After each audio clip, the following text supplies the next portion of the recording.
Welcome, guys. Thank you so much for joining me. I see that there are hundreds of people who are waiting already. Thank you so much, and welcome to lesson one of Ielts Essay Masterclass. So, today we're going to focus on lesson one, which is your introductions. This is a live class, so feel free to say hello in the chat. You're all very, very welcome. Because it's a live class, I just want to check with my team and you guys first that everything is working, and then we'll begin the lesson. So should take about 1 minute before we start. So guys, can you let me know in the comments, can you see me okay? Can you hear me okay? Is everything clear? And then we can get going. And I'm just going to check with my team now. So we have more than 1,000 people who've joined us live. Thank you so much to those 1,000 people.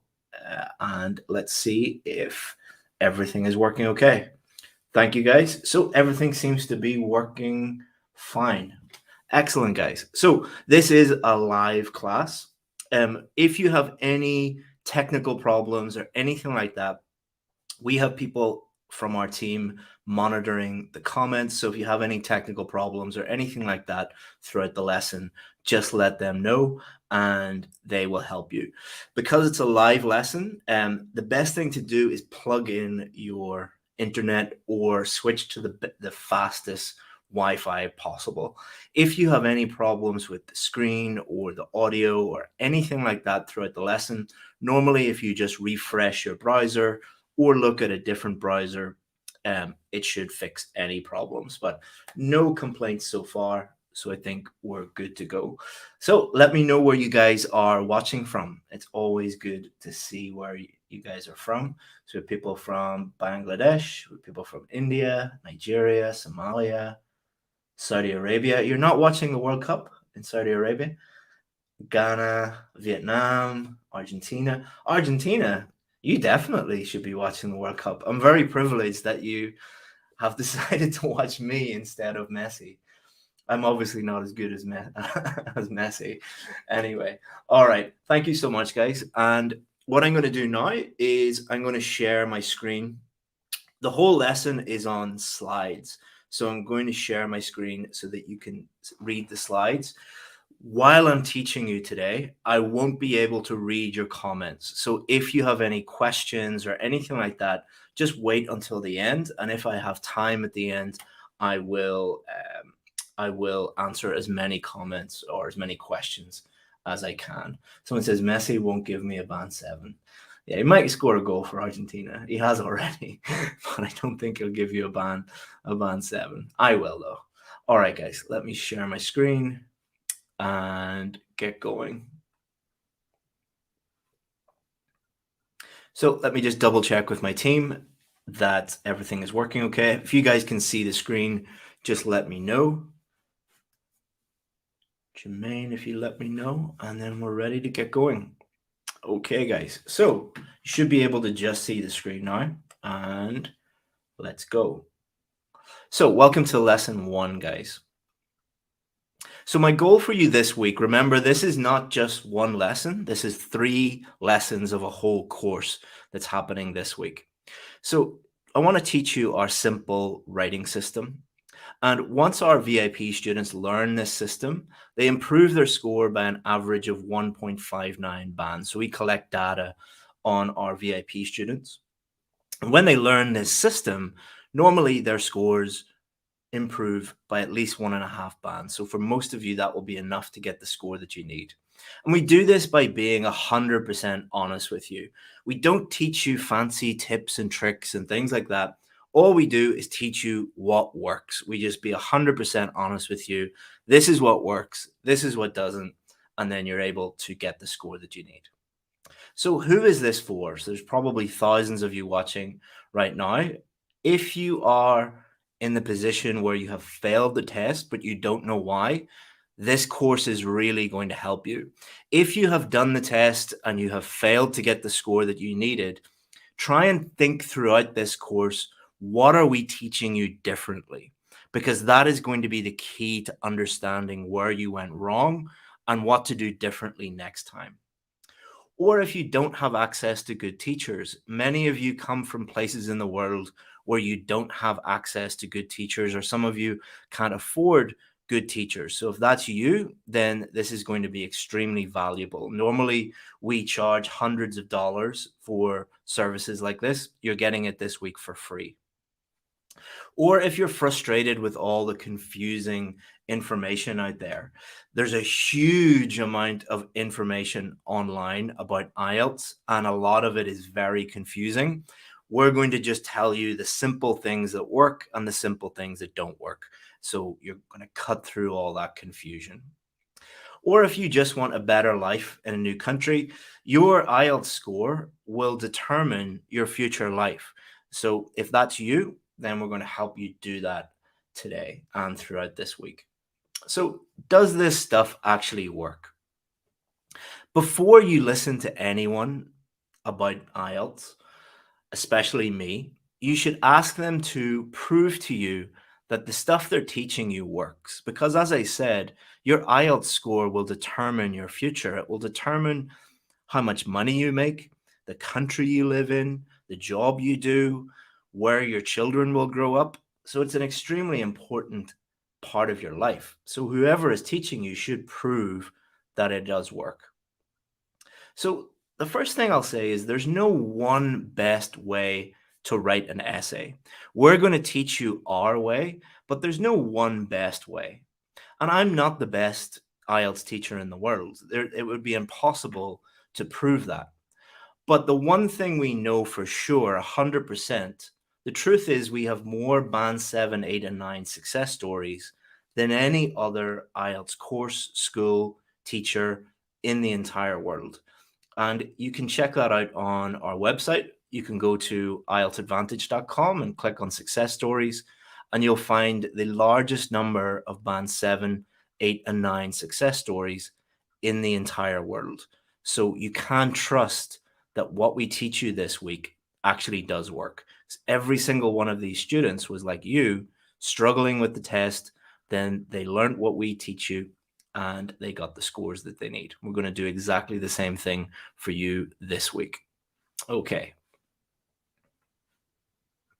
So why are we so successful? Why do our students get higher scores than anyone else? Is it because we have some magic secret formula?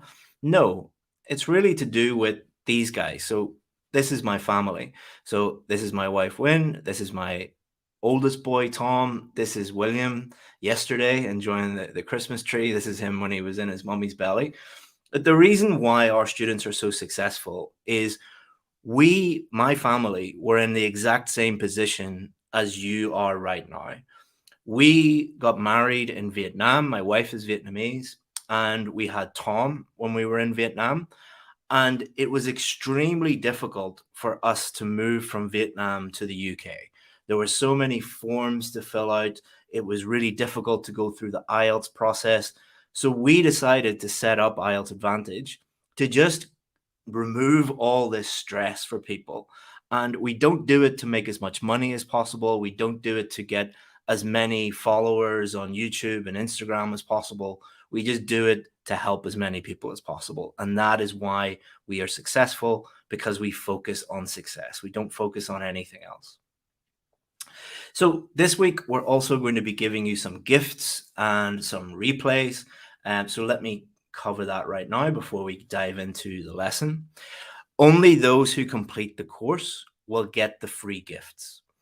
And bonus gifts will be given to those that attend the live sessions. So the gifts that we're going to give you are, we're going to give you free ebooks. We're going to give you feedback for free. We're going to give you a summary of all the key lessons. And we're also going to give you 100 Band 7, 8, and 9 essays at the end of the course if you complete it. The reason we're doing this is we want as many people as possible to do the work and to improve. So if you do the work, if you attend these 3 live lessons, then you are going to get the bonuses. We reward you. If you're going to do every lesson this week, write yes in the comments. Makes a commitment, will make you more likely to actually do it. A lot of you have asked about replay. So this course is a live course. All of the replays, the 3 replays, will be available on YouTube, but only for 48 hours. So they will be deleted after 48 hours. The reason we're doing this is not because we are horrible, mean people. It is the opposite. If we put a deadline on this, then more people will consume the information and improve and get the scores that they need. For the vast majority of people, 48 hours will be more than enough time. It's 1 hour out of your day to improve the rest of your life. Okay, so what are we doing this week? So today, Tuesday, we're going to focus on how to start our essay, how to analyze the question, how to think of ideas, how to write our introduction. At the end of today, I'm going to give you a homework task so that you can practice the things that we teach you today, and you'll get feedback on that. Then tomorrow, we're going to focus on main body paragraphs. So we're going to write our main body paragraphs tomorrow, and we'll give you your homework task and get feedback. So it's really important that you don't just watch the lessons. It's important that you do the homework tasks so that you can put what you're learning this week into practice.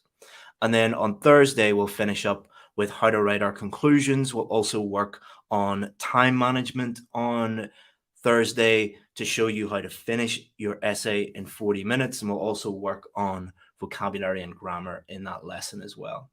And we'll also give you your homework task and some feedback. And for those who want to take it to the next level, we will have something special for you on Friday. Friday is a very special day in the calendar. So some of you will know what that is. Some of you won't. So you can find out on Friday. All right, so what are we going to look at specifically today?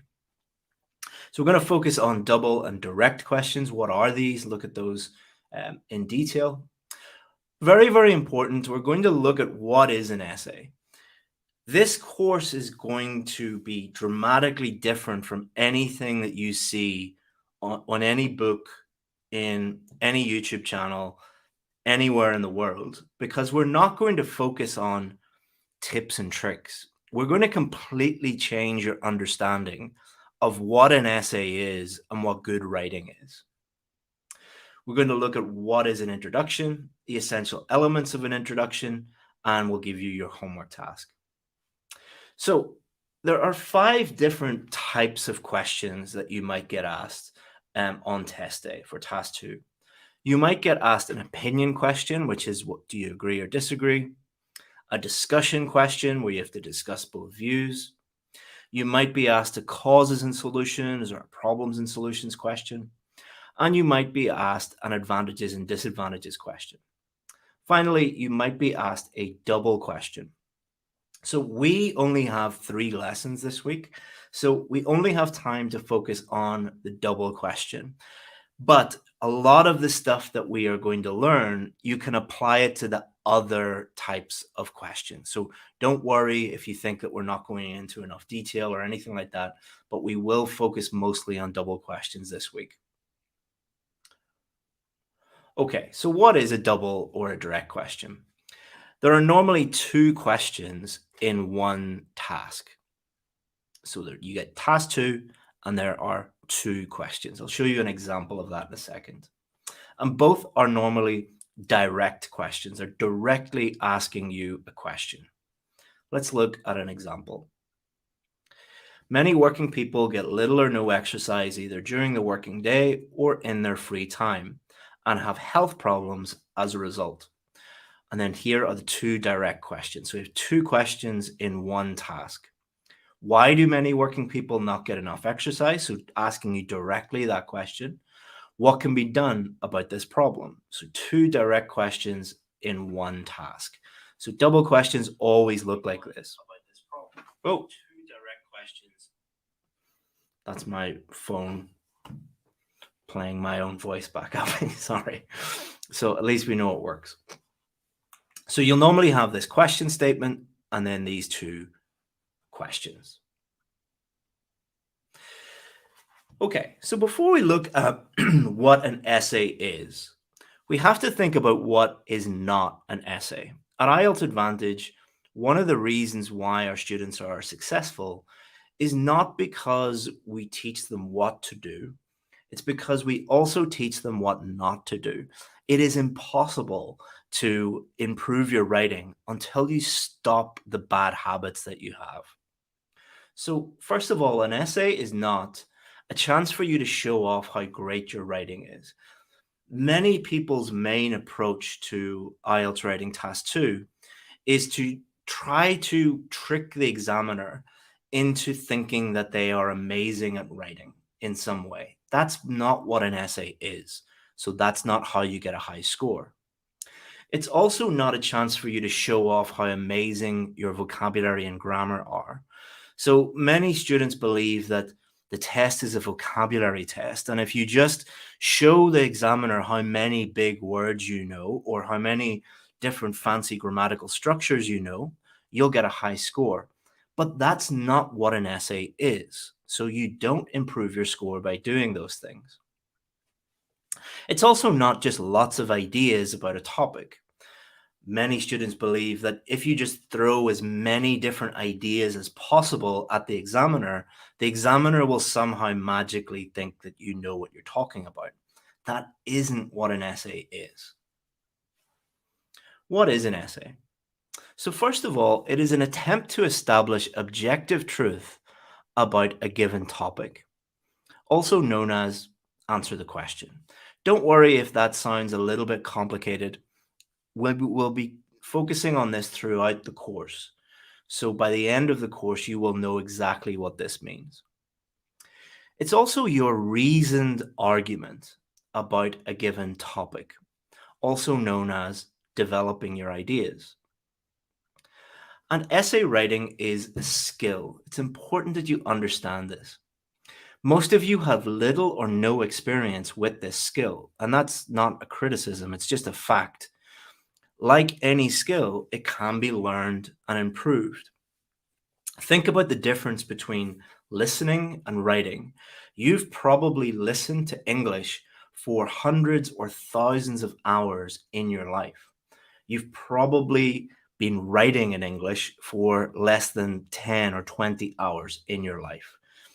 If you were to play football for 10,000 hours or play football for 10 hours, who do you think is going to be a better footballer? But like any skill, it can be learned and it can be improved. So don't worry if you're like, I don't know what to do. We're going to show you that this week. And every single one of my success stories were in the same position as you. So this student got a band 8. This student got 8.5 in writing. This student went from 5.5 to 7 in writing, 6.5 to 7 in writing. Every single one of these students was doing the wrong thing. It wasn't that they were bad at writing. It's just they didn't have a lot of experience with writing and they had some bad habits.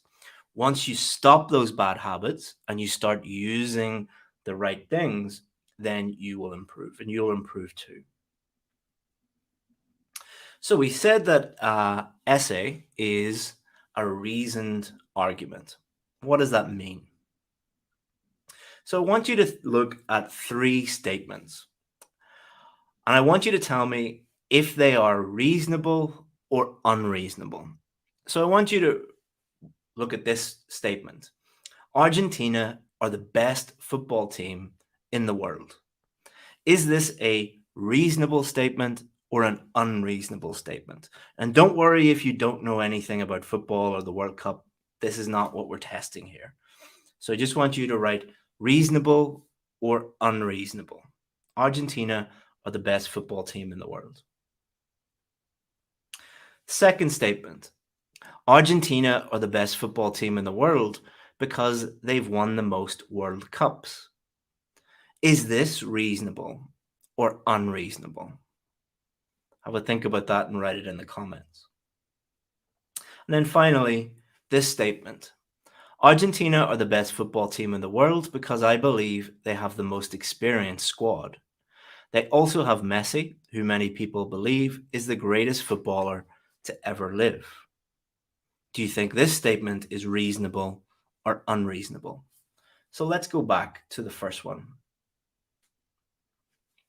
Argentina are the best football team in the world. This is an unreasonable statement. This person has not provided any reasons. Unreasonable simply means, in this context, no reasons.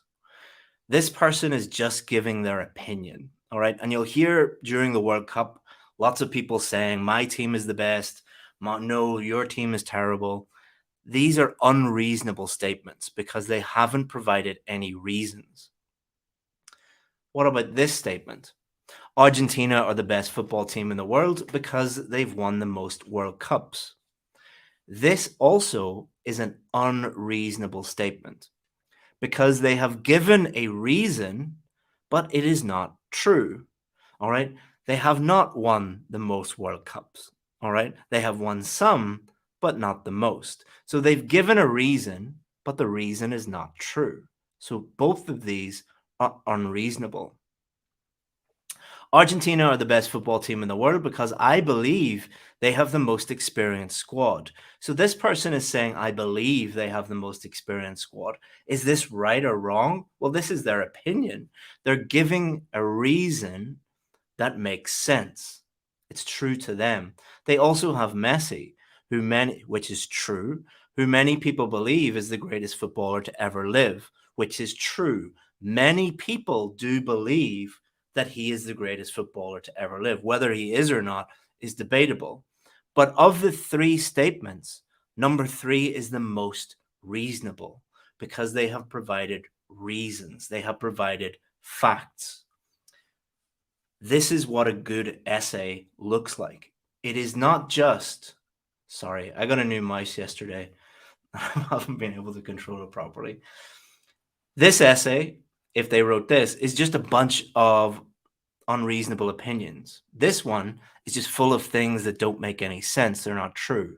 This one is very reasonable. And you might be able to disagree with this person.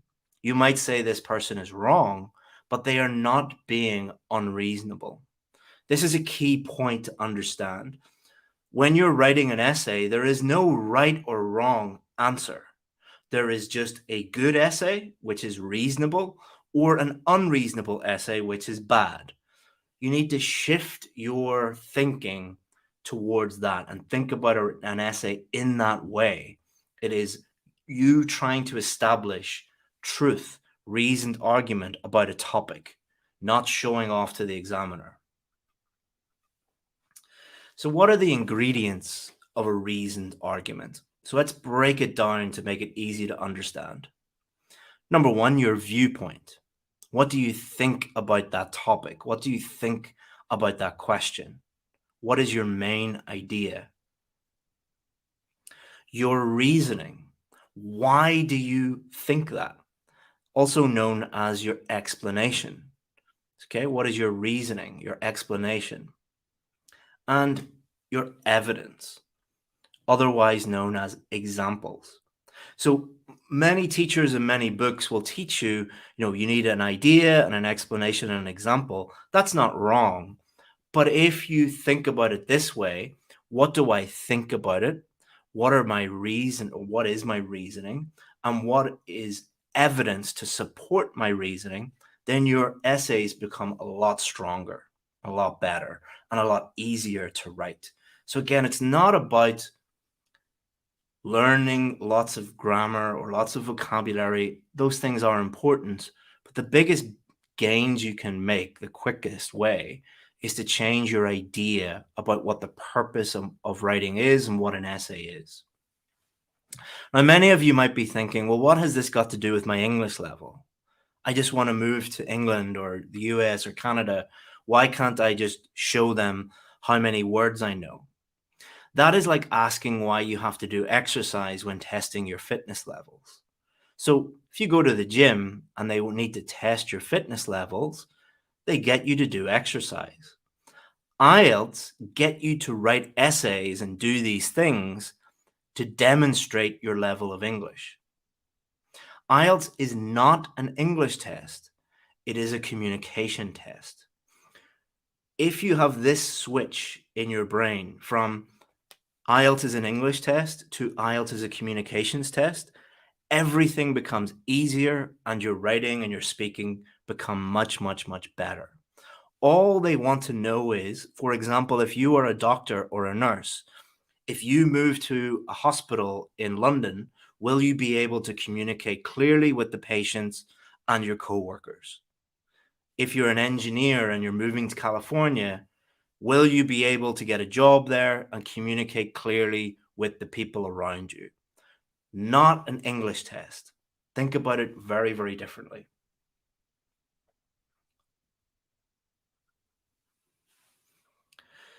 So I want you to have a think about this question. I just want you to pause for maybe 20 seconds and think about this question and think about what your reasoned argument is. So 20 seconds.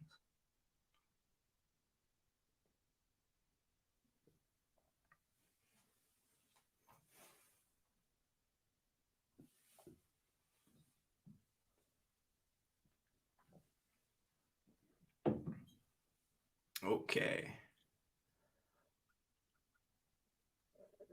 So the structure we're going to use for our essay this week is 4 paragraphs, an introduction, first main body paragraph, which answers the first question of the double question, main body paragraph 2 answers the second question of the double question, and our conclusion. You don't get any extra marks for having complex, complicated, fancy structures. You get extra marks for clearly communicating with the examiner. So let's just keep it simple. Use this structure. This is a structure my VIP students use. So what does a structure allow you to do? So in your introduction, here's what I'm going to argue. All right, here is the main point or points of my argument. Main body paragraph 1, MBP 1. Here is my first reasoned argument. Main body paragraph 2. Here is my second reasoned argument.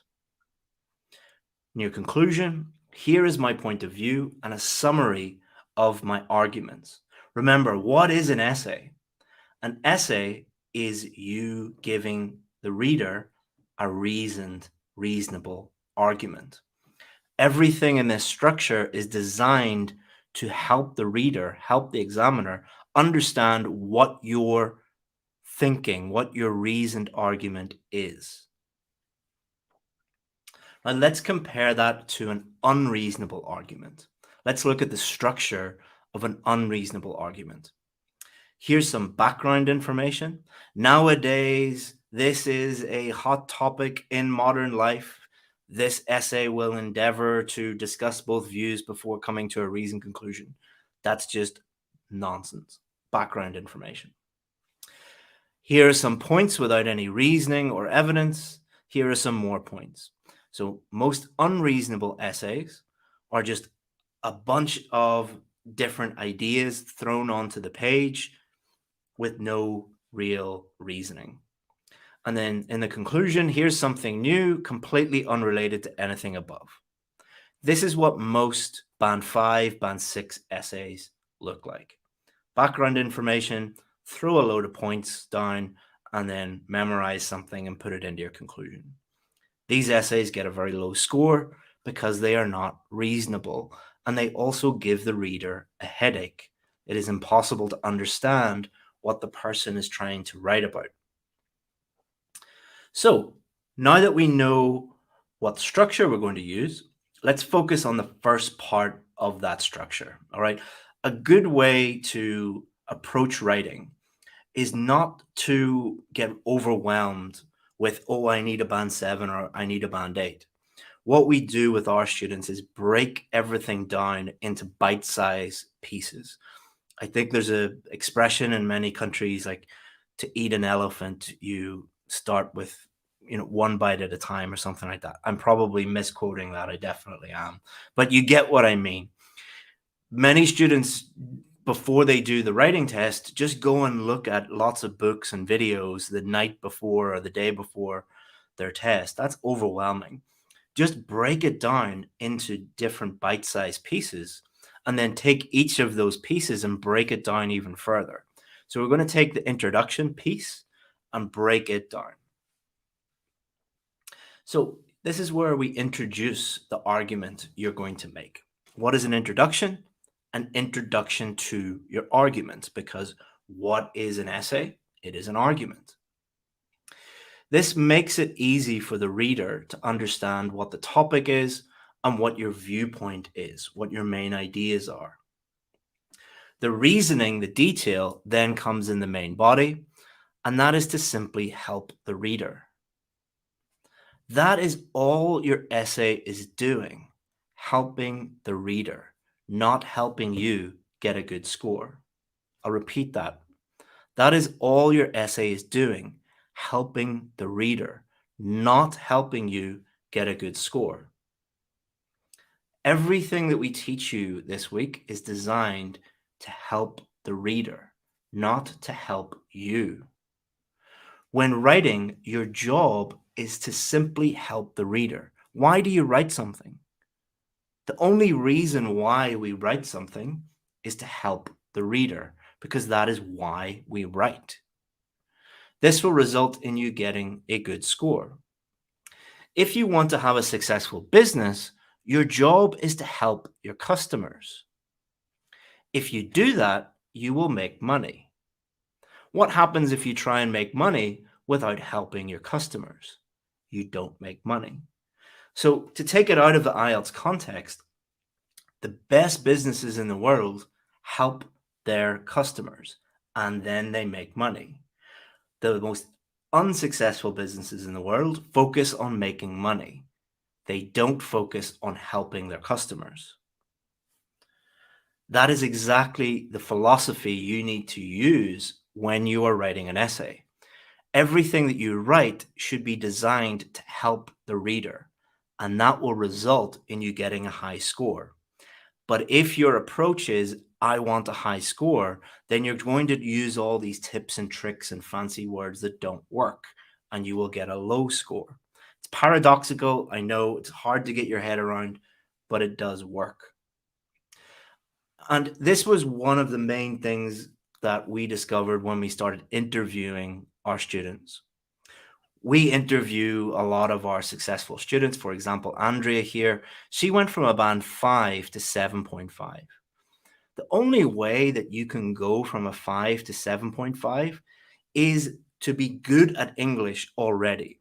Her English level was at a 7.5 already, but she was getting a band 5 because she was trying to get a high score first by using lots of fancy words and fancy structures and complex vocabulary and complex ideas.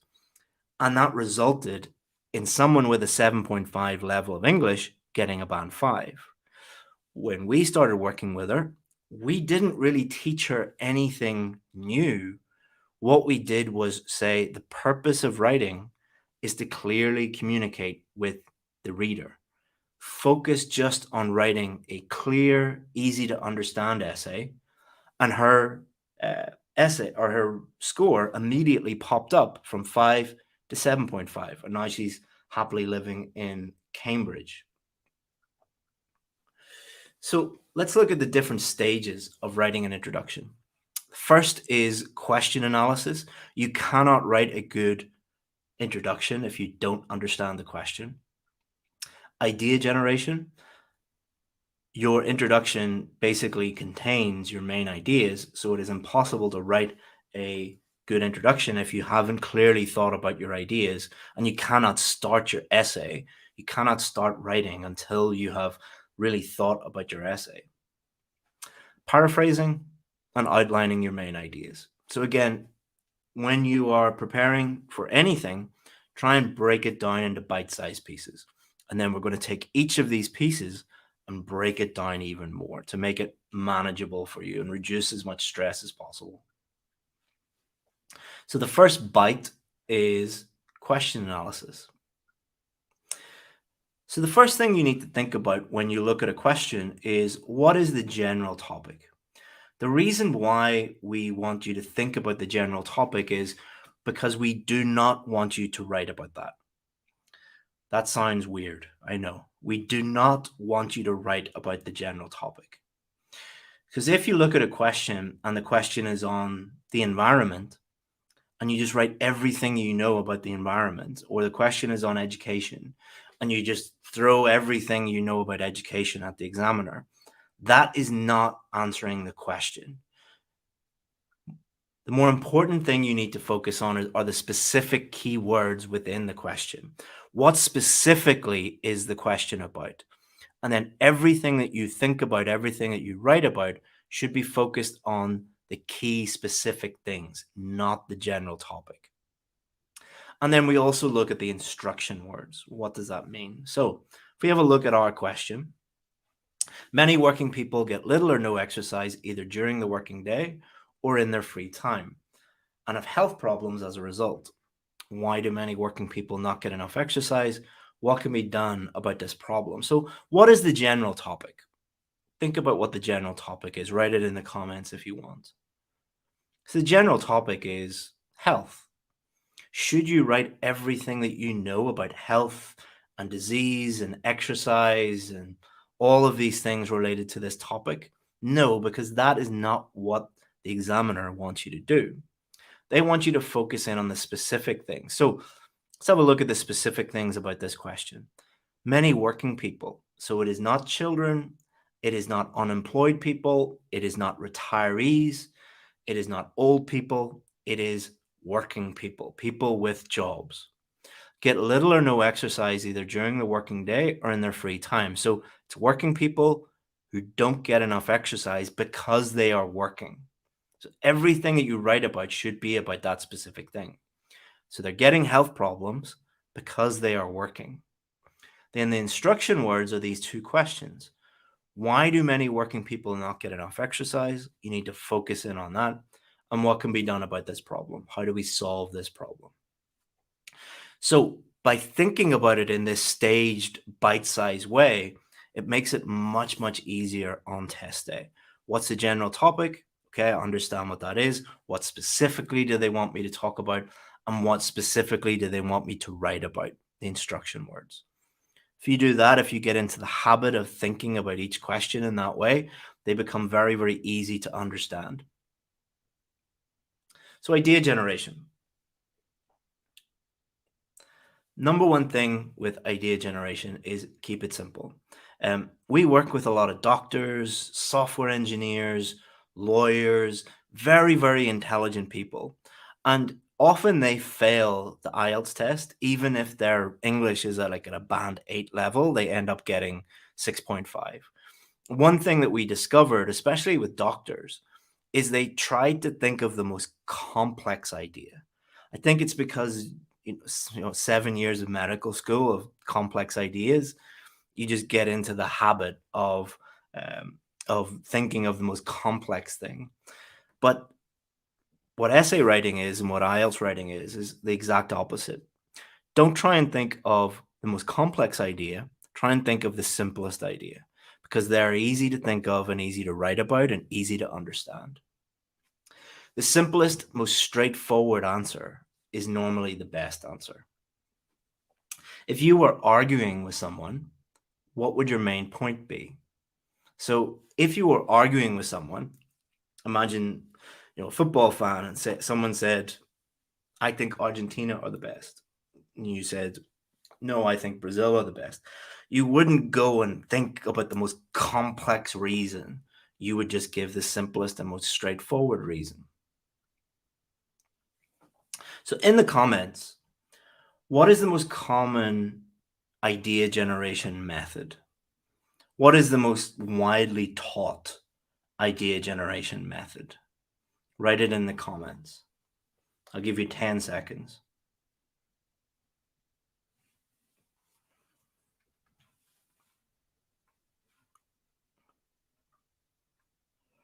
No, that's not going to work. Brainstorming. Okay, you got it. You got it. All right, let's go back.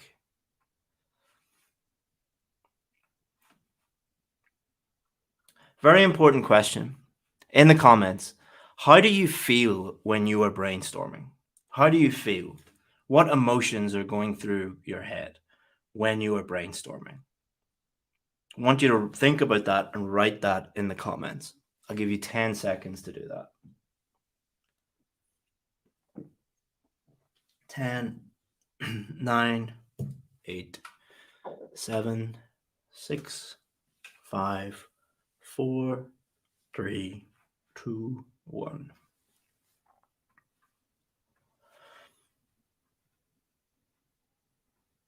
So nervous, headache, thirsty, scary, frustrated,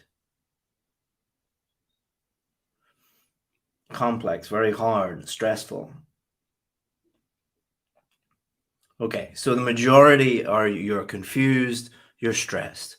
So why would anybody teach you something that causes you to be stressed and worried and too many ideas and is just causing you this much pain? Well, the only reason why they would teach you this is if it does work. All right, if it works, great. Unfortunately, brainstorming does not work. All right, let's look at why it doesn't work and a better way of doing it. Wow, there's 4,000 people watching this.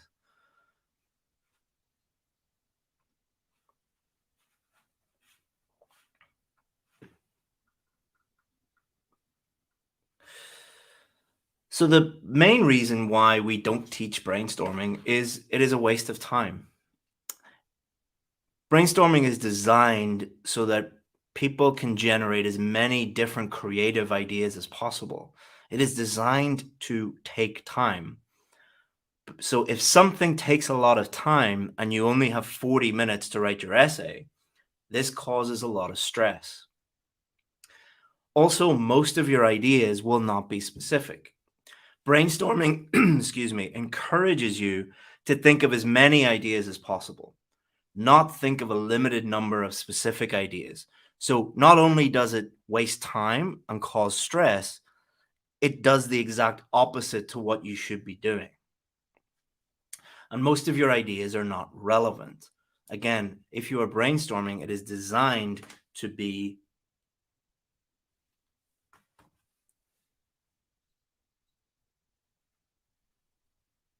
irrelevant.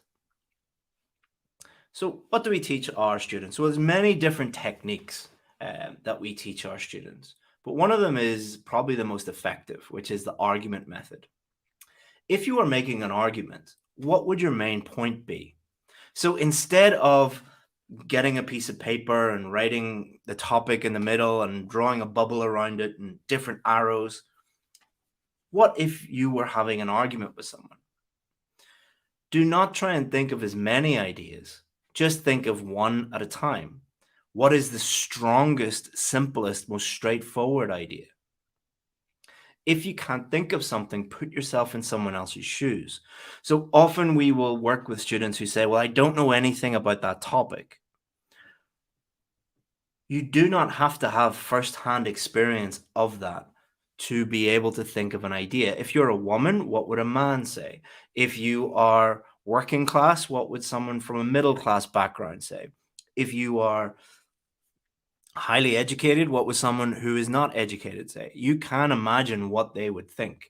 If you are from Asia, what would someone from Europe say?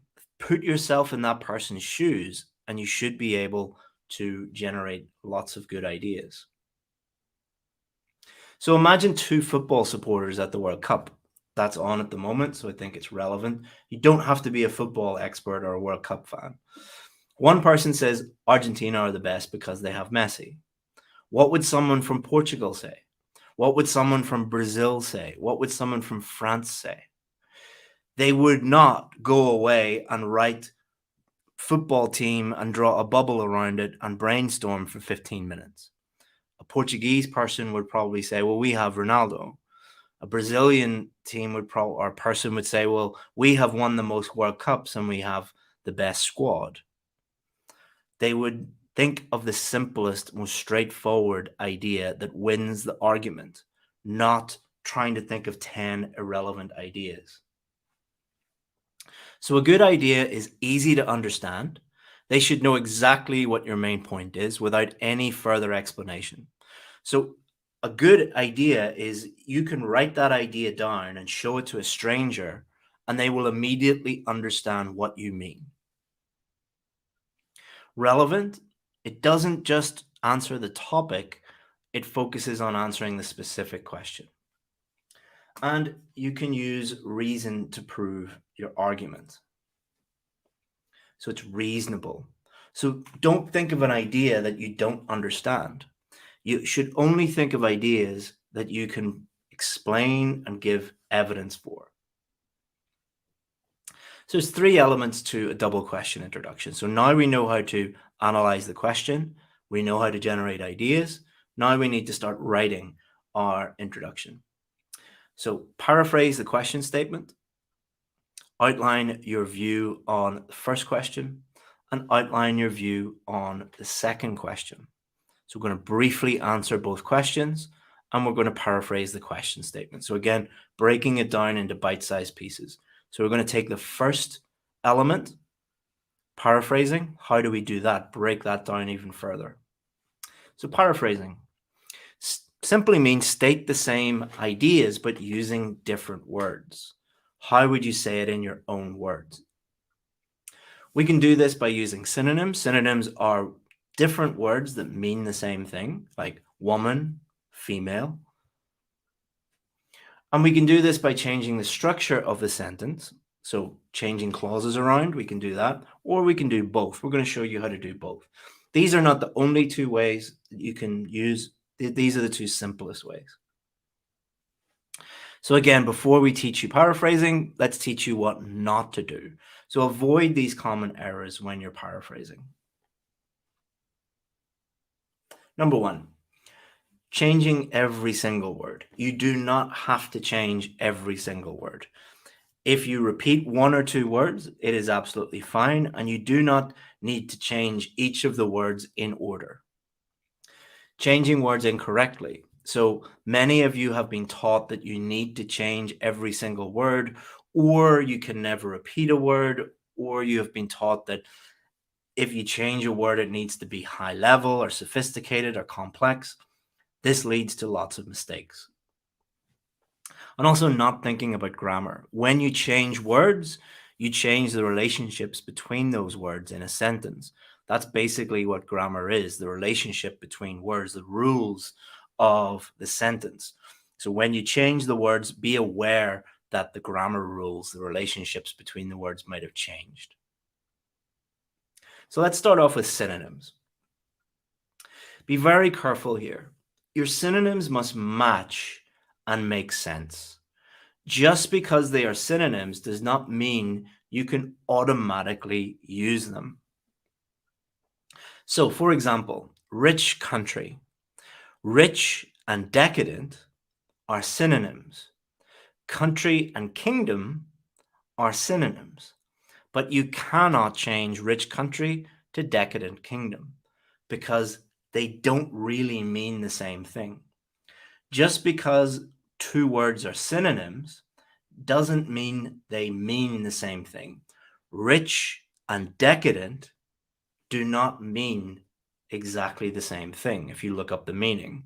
Country and kingdom don't mean exactly the same thing. So if you change rich country to decadent kingdom, it doesn't really mean the same thing and is wrong. But rich and wealthy mean exactly the same thing. Country and nation mean exactly the same thing. So if you change rich country to wealthy nation, that's correct. So don't just look at a word and look up, Google or a thesaurus and look up synonyms and think, oh, that's a fancy one, decadent. Let's put it in there. Doesn't mean that it's correct. Remember, it is about clear communication with the reader, not about showing off. So, for example, wealthy, these are all synonyms of wealthy. So I know lots of wealthy people, but not all of them are opulent. Opulent means something different from wealthy. Booming is a very specific, informal way of saying that. Loaded, again, is a very informal way of saying that. But affluent and wealthy, that would mean the same thing. Upscale and wealthy doesn't mean the same thing. So you need to be very, very careful here. Just because it's a synonym doesn't mean that you can use them. And many of you might be thinking, well, how do I know the difference? Don't use a word if you don't know the meaning. If you don't know what upscale or opulent means, don't use it. So let's give you guys a little test. What is a synonym? And don't cheat and look up Google. All right. Don't cheat. I want to just test your knowledge and what you think.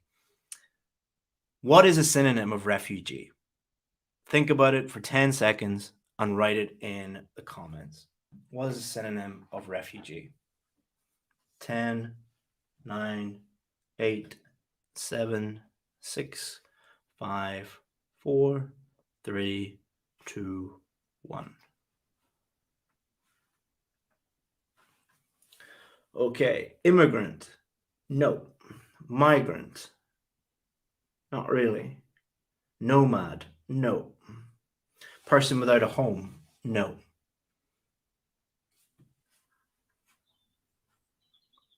Settler. No. Fugitive. No. Immigrant. No. Asylum seeker. Yes, that is a synonym. Correct. Displaced. A displaced person. Yep. Oppressed. Not really. You can be oppressed and not a refugee. You can be oppressed in your own country. Homeless? No, you can be homeless and not a refugee. Protected individual? Nope. Taking shelter? Nope. You can take shelter and not be a refugee. A terrorist? No. That's no. I think you're joking there, and it's not very nice. Evacuee? Probably not. You can be evacuated from somewhere and not be a refugee. Fugitive? Not really. All right. So most of you, 80-90% of you, are wrong. This is the problem that most students have when they're paraphrasing, because what they will do is just think of the word, and then either they don't understand that the word that they're changing, or they just change it to the first thing that pops into their mind. So let's have a look and see the different options that we have.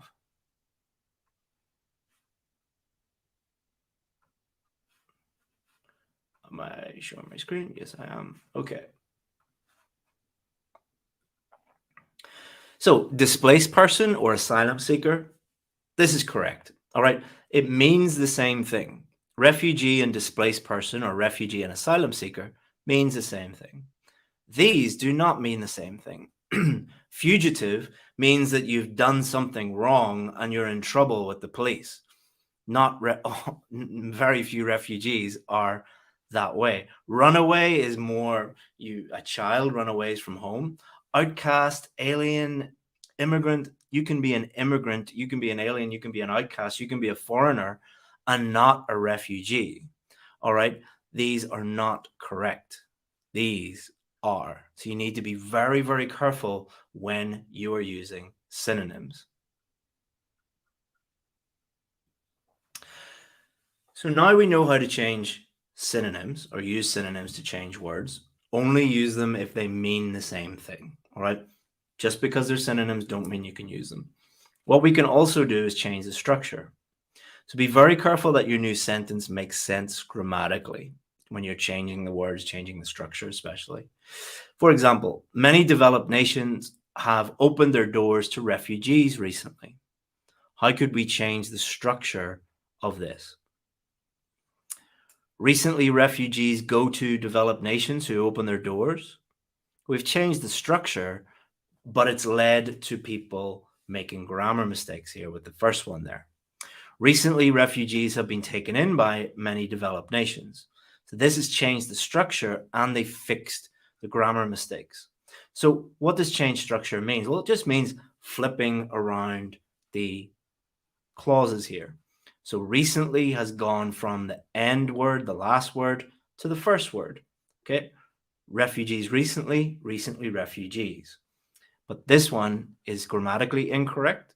This one, how they fix the grammar mistake. So often what we get students to do is change the structure and then check for any grammar mistakes, fix those, and then you have got a good paraphrase. But we also need to change as many of the words as we can using synonyms. So we combine the two.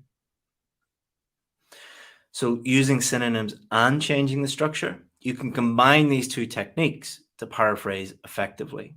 Many developed nations have opened their doors to refugees recently.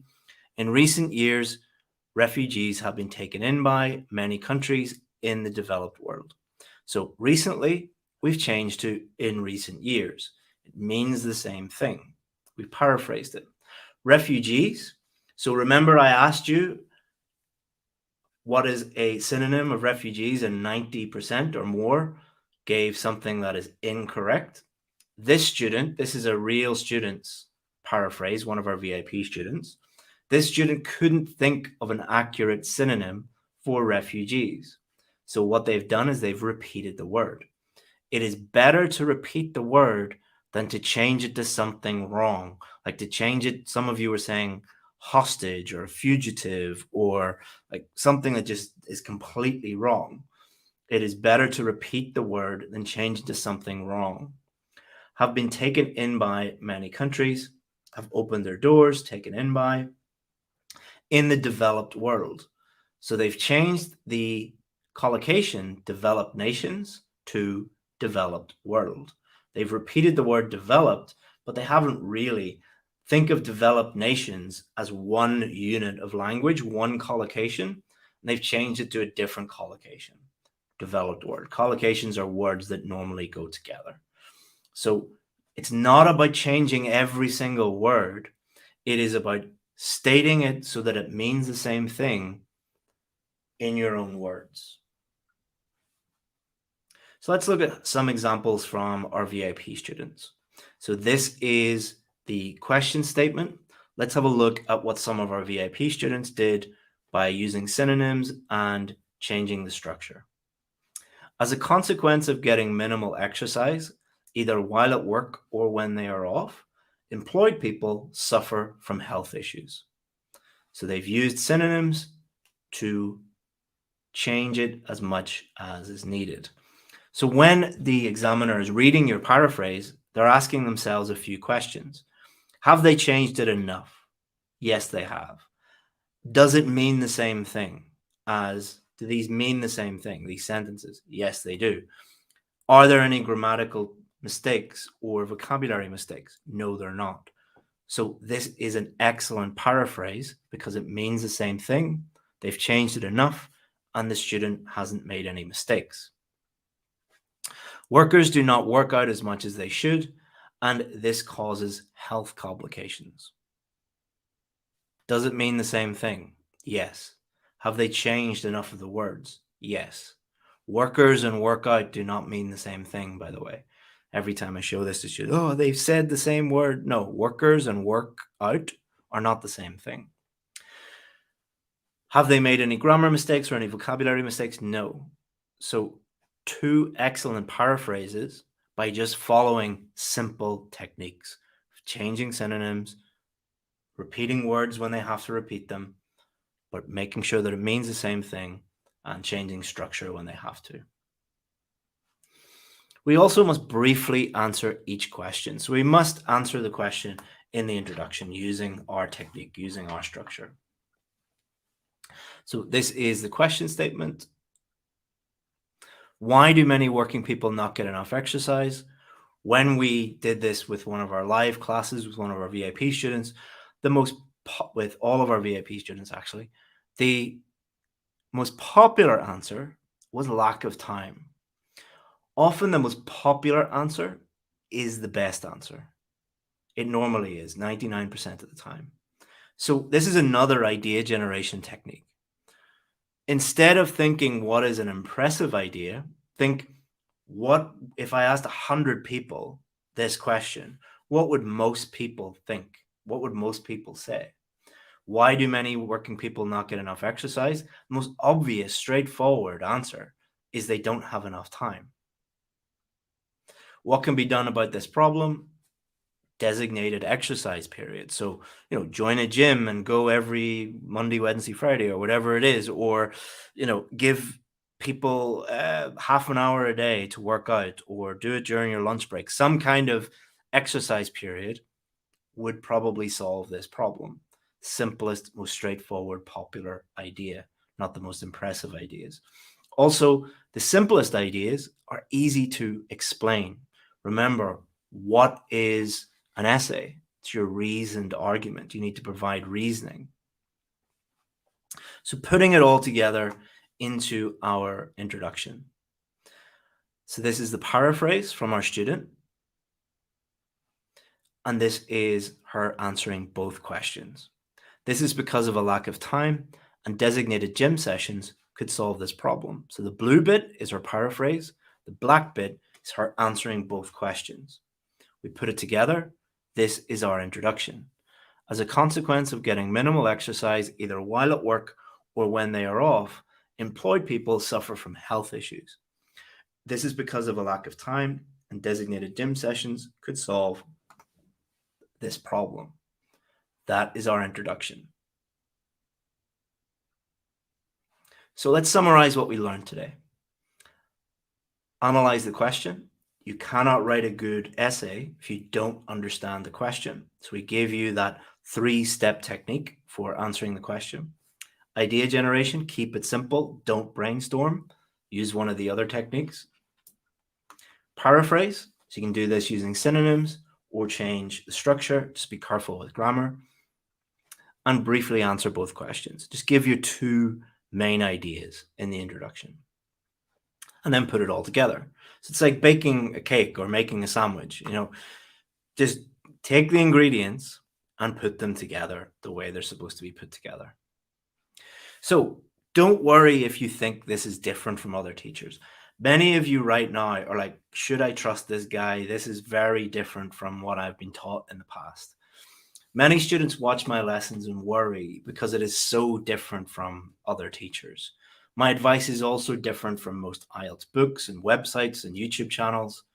This is because I do not think like a teacher, and I do not think like a YouTube guru. I think like a lawyer because I am one. This is me on my first day many, many years ago when I was a lot slimmer and a lot more handsome, but that's the way life goes. But this is me when I was like 23 years old, my first day as a lawyer. All of my teaching is based on one thing: success. If my teaching was the same as everyone else, my students would not be the most successful in the world. They would get the same results as everyone else. They don't. They get significantly higher because I don't think like everyone else. I think like a lawyer. Because when I was a lawyer, it was my job to help my clients win. Full stop. Period. My fee per hour was $500. So you better believe that my clients, when they were paying that, they were paying me for hundreds of hours of work to win, to help them win. Winning meant finding the fastest, simplest, most effective solution to problems. That approach, how I was taught as a lawyer, is how I approach teaching IELTS. So, homework task.